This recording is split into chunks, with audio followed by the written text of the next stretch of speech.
Salut à toi, je m'appelle Cher et je suis ravi de t'accueillir sur cette série de vidéos pour te former sur le logiciel Obsidian. Alors si c'est la première vidéo de cette série que tu regardes, sache que dans la description, tu as un kit complet pour tout simplement commencer à jouer avec l'interface et ne pas partir d'une feuille blanche. Donc pour le télécharger, c'est très simple, tu te rends dans la description, tu t'inscris à ma newsletter et tu recevras le lien avec les instructions. Alors, je te conseille de te rendre dans la première vidéo, si c'est la première vidéo de cette série que tu regardes.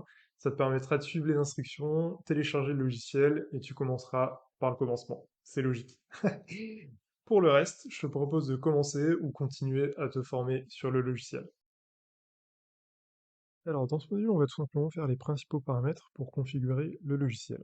Ça va pas prendre longtemps, on va vite passer à la pratique, mais c'est vraiment indispensable pour pouvoir bien débuter. Alors, on va tout simplement ouvrir notre coffre, aller en bas à gauche dans Paramètres, dans Fichiers et liens, et donc là on va toujours mettre à jour les liens internes, donc on va le cocher. Ce paramètre il est hyper utile, parce qu'en fait comme dans le logiciel on peut faire des connexions entre les notes, si jamais on ne vient pas cocher ce paramètre, bah en fait les liens vont pas se faire entre les notes si jamais on change par exemple le titre d'une note, ou certains paramètres, les connexions ne pourront plus se faire. Ou si par exemple on change de note, enfin la note on la met dans un nouveau dossier, bah en fait les liens vont se casser. Donc je ne sais pas pourquoi par défaut c'est pas mis, c'est pas configuré. Mais en tout cas là, nous c'est hyper important qu'on le fasse, quoi. Donc voilà, ça c'est vraiment le paramètre indispensable. Après il y a quelques paramètres qu'on va passer rapidement, mais tu peux choisir où est-ce que tu décides de placer les fichiers qui sont supprimés. Euh, Après voilà, tu peux définir où est-ce que vont venir se mettre les pièces jointes. Donc si par exemple tu ajoutes une image ou un PDF, tu vas pouvoir choisir l'emplacement de ça. Ça, c'est quelque chose, notamment dans la formation complète, où en fonction du système que tu veux mettre en place, on va configurer ça pour que ce soit le plus adapté pour toi. Et voilà pour les fichiers et liens. Et ensuite, dans Apparence, ce que je trouve assez sympa, c'est de se rendre dans les thèmes en fait. L'idée, c'est notamment que, bon, de base, il y a un thème sombre qui est fourni, mais si jamais ça te plaît pas, bah, tu peux très facilement partir sur un thème clair. Donc déjà là, c'est peut-être un peu plus sympa. Et après, notamment, quelque chose que j'adore, c'est notamment les thèmes. En fait, il y a des thèmes communautaires. C'est-à-dire que, en gros, la communauté d'Obsidian est vraiment assez impressionnante. C'est notamment une forte communauté de développeurs. Et en fait, bah, il y a plein de développeurs qui s'amusent du coup à faire des thèmes et à les proposer bah, à tout le monde en téléchargement. Donc c'est assez sympa, c'est gratuit, enfin ça coûte rien, et ça permet de modifier un peu son Obsidian. Donc moi, ce que je te conseille quand tu débutes, c'est de trouver un thème que tu trouves sympa, parce que l'idée c'est aussi que ce soit quand même quelque chose de sympa à faire, de prendre des notes. Donc bien souvent, là tu peux voir en cliquant un petit rendu de ce que ça va donner, parce que en fait, quand tu choisis un thème, souvent quand tu mets en gras par exemple, si tu surlignes, il va y avoir en fait des couleurs différentes, une mise en forme différente, et puis le menu aussi va être quand même bien différent. Donc voilà, n'hésite pas à te balader, à regarder un petit peu ce que ça donne, et puis à te choisir un thème qui te plaît, avec lequel tu te sens à l'aise. Tout en sachant que les thèmes, si par exemple j'en mets un, allez on va mettre celui-ci. En fait ce qu'il faut faire attention c'est de le mettre à jour de temps en temps.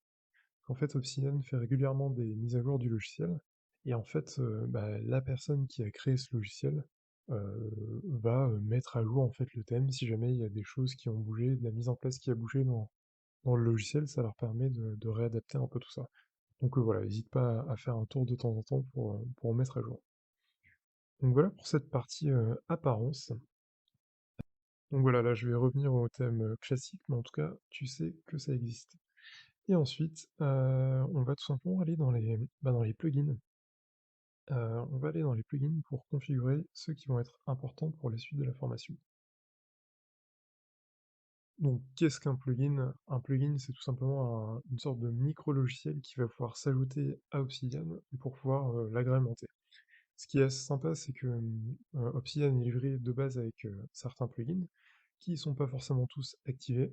En fonction de ton besoin, tu vas pouvoir les activer un peu comme tu le souhaites. Et après, il y a des plugins complémentaires créés par la communauté, mais ça, on l'évoquera dans un autre module. Donc, en ce qui concerne les plugins, Donc on va s'activer, hop, voler des tags. Donc voler des tags, c'est tout simplement un plugin qui va te permettre sur la partie droite de voir en fait tous les tags que tu as mis sur toutes tes notes. Donc en gros les tags vont te permettre de pouvoir identifier tes notes pour pouvoir mieux les retrouver. Et finalement dans ce volet-là, tu auras accès à tous tes tags. Donc assez important quand même de le mettre. Ensuite, un plugin que j'aime bien, c'est Model.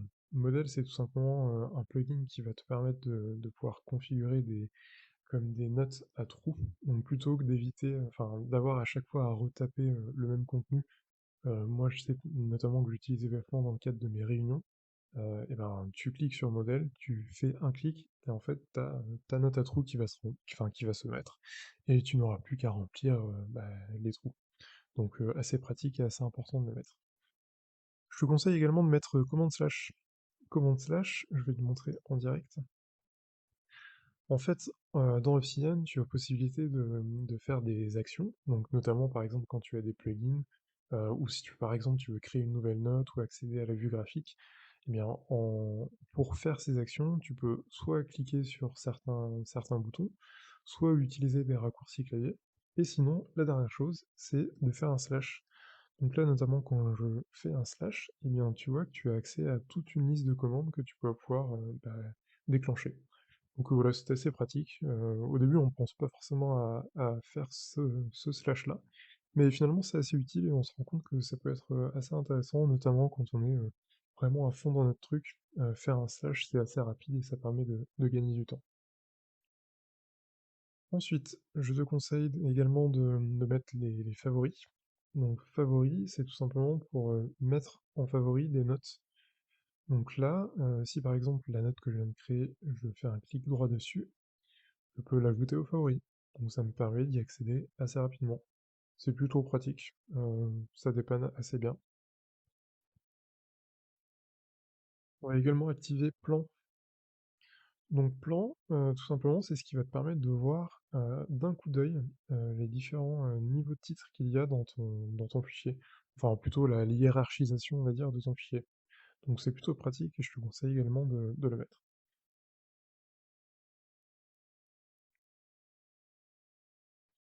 Espace de travail également assez important. L'espace de travail, donc ça c'est quelque chose qu'on évoque un peu plus loin, mais en gros ça te permet, si jamais tu veux configurer un affichage et pouvoir le retrouver assez facilement, eh bien tu vas pouvoir créer un espace de travail. Donc là si par exemple je dispose mes deux fenêtres comme ceci, et que je veux les retrouver assez facilement sans avoir à chaque fois à diviser l'interface, en utilisant le plugin espace de travail, je vais pouvoir le faire. Donc là également, hyper pratique quoi. Et ensuite, on est pas mal pour les principaux plugins. Donc voilà, c'était les principaux paramètres et les principaux plugins à configurer. Ça n'a pas pris beaucoup de temps, mais c'était assez essentiel, et puis au moins on sait qu'on est tranquille pour la suite de la formation.